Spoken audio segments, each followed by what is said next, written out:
মুহাম্মদুর রাসূলুল্লাহ সাল্লাল্লাহু আলাইহি ওয়াসাল্লাম হিজরত করে গেছেন মদিনায়। ছোট ছোট দুইটা বাচ্চা হুজুর আকরাম সাল্লাল্লাহু আলাইহি ওয়াসাল্লামের সামনে আসছে, আয়েশা সাক্ষাৎ করছে, সালাম দিছে। সালাম দিয়ে হুজুরের কাছে বসে হুজুর বাড়ি কই? ছোট বাচ্চা তো কথা কয় না। আমরা যেমন বিভিন্ন মাহফিলে গেলে সবাই আমাদের খুব ইজ্জত করে, সম্মান করে, এরকম ছোট ছোট বাচ্চারা এসে সামনে হুজুর কোথায় গেলে,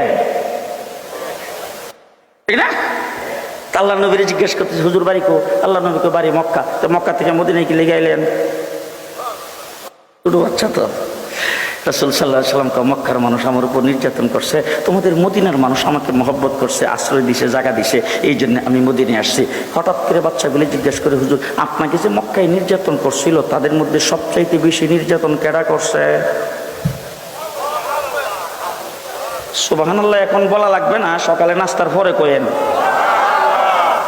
তো যখন এই কথা কইছে বলার সাথে সাথে আল্লাহর নবী কয় আবু জাহেল। কেডা? আবু জাহেল। তারা দুইজন ভাই।